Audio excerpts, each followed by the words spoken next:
اسلام کا کلمہ داخل کروا دے گا. کوئی کچا گھر نہیں بچے گا, کوئی پکا گھر نہیں. آج دنیا ختم ہونے والی نہیں ہے, ایک قیامت آ جائے گا. اور ایسا بھی نہیں کہ وہ ناچ گا کر کے ہم کو ختم کر دے گا, نہیں ہے. ایک بات ہمیشہ آپ یاد رکھیے, دنیا چلانے والا اللہ ہے اور اللہ ہی چلاتا ہے. بغداد میں جب مسلمانوں کو اللہ نے خوشحالی دی, جیسے آج خوشحالی ہوئی ہے تو سب لوگ ناچ گا رہے ہیں. ایک کافر کے گھر میں بھی ناچ ہے, تمہارے گھر میں بھی ناچ ہے. کافر کے گھر میں بھی شراب ہے, تیرے گھر میں بھی شراب ہے. کافر کے گھر میں بھی پیار محبت کے نام پہ زنا کاری ہے, تیرے گھر میں بھی پیار محبت کے نام پہ زنا کاری ہے.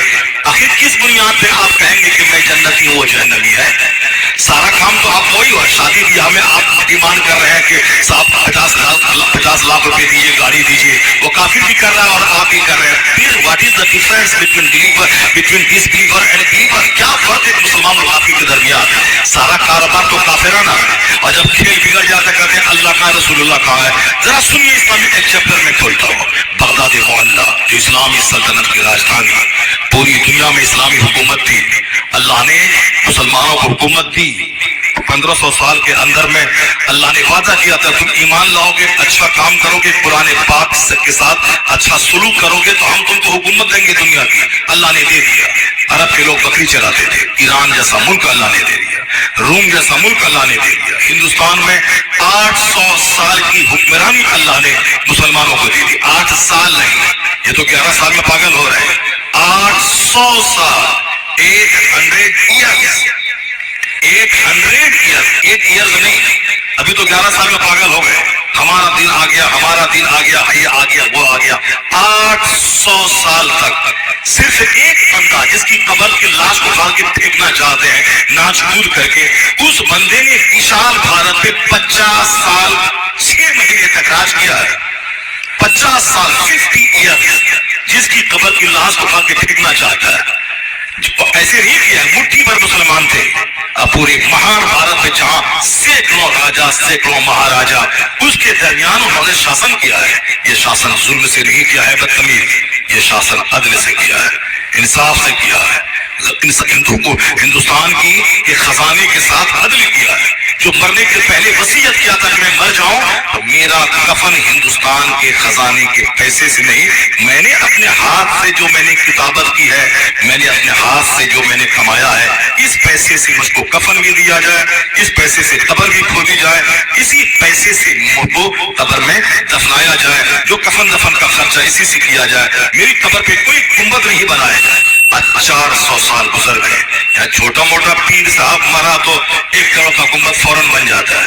لیکن اورنگزیب جیسے 50 سال شاسن کرنے والے, تہجد گزار, حافظ قرآن, تہجد گزار, اور پھر فتویٰ عالمگیری جیسی زبردست کتاب دے کر فقہ حنفی پہ وہ ہندوستان میں اشتغال کرنے والے بادشاہ, انہوں نے وصیت کی ہے کہ میری قبر پہ گنبد نہیں بنائے جائے. ان کی قبر پہ آج تک بظاہر مٹی ہے اور گنبد نہیں ہے. اور ایسا عادل, نیک, پرہیزگار, تہجد گزار بادشاہ ان کی قبر کی کھود کر لاش نکالنا چاہتے ہیں. ناچنے والے, کودنے والے, گانے والے, شراب پینے والے, یہ ان کی قبر کی لاش نکالنا چاہتے ہیں. ناچ تم سے زیادہ طاقتور تیرے باپ دادا تھے. جب وہ ناچ کود کر کے اسلام مٹا نہیں پائے تو کیا مٹا پائے گا؟ نہیں مٹا پائے گا. اسلام مٹنے نہیں آیا ہے, اسلام کفر مٹانے آیا ہے, اسلام شرک مٹانے آیا ہے. بظاہر مرنا تو سب کو ہے, لیٹرینوں میں مرنا اور ہے, شہادت کی موت مرنا اور ہے. مکہ سے کھا کے فلسطین کے 1 لاکھ لوگ شہید ہو گئے, تجھ کو بھی تو مرنا ہے, تو پہانا روم میں مرے گا. وہ تو شہادت کی موت مر گئے. جب ہر پیدا ہونے والے کو مر ہی جانا ہے تو بال بچوں کی فکر میں بھاگ دوڑ میں مرنا اور ہے, قبلہ اول کی آزادی کی خاطر شہادت کی موت مرنا اور ہے. اس پہ ترس مت کھا, وہ مر شہید ہوا ہے, ان کا خون اب رنگ لائے گا. کافر ذلیل ہو جائے گا, یہودی رسوا ہو جائیں گے. ان کے ملک پہ اللہ اسی طرح اپنے محبوب کے غلاموں کو شاسن دے گا جیسے روم میں حکومت تھی نصرانی کی. نصرانی کی حکومت اکھاڑ کر کے اللہ نے اپنے محبوب کے غلاموں کو روم کا شاسن عطا فرما دیا. اس کے لیے ضروری ہے کہ کوئی ایسا بندہ پہل کرے جو اپنی جان سے زیادہ شہادت کو عزیز رکھے، جو اپنی کشتی جلا دے کہ لوٹ کے اپنا وطن مکہ مدینہ نہیں جانا ہے، بلکہ سامنے یا تو دشمن کی فوج ہے یا پیچھے سمندر ہے، یا تو اس قدر جذبات سے لڑنا ہے کہ یہاں حکومت قائم کرنی ہے، یا پھر شہادت موت مر جانا ہے، لوٹ کے نہیں جانا ہے، کشتی میں آگ لگا دی۔ اس قدر فرم ڈیٹرمنیشن، اس قدر پیشن، اس قدر جوش، اس قدر جذبہ کے ساتھ جو بھی کام کرے گا اللہ تعالیٰ آسمان سے فرشتوں کے ذریعے اس کی مدد فرما دیتا ہے۔ ایسی مدد ہو گئی کہ روم کے عیسائی لاکھوں کی تعداد میں تھے، سب میں بھگدڑ سی مچ گئی کہ مٹھی بھر دیوانے 800 سال کے لیے روم کی زمین کو اپنے قبضے میں کر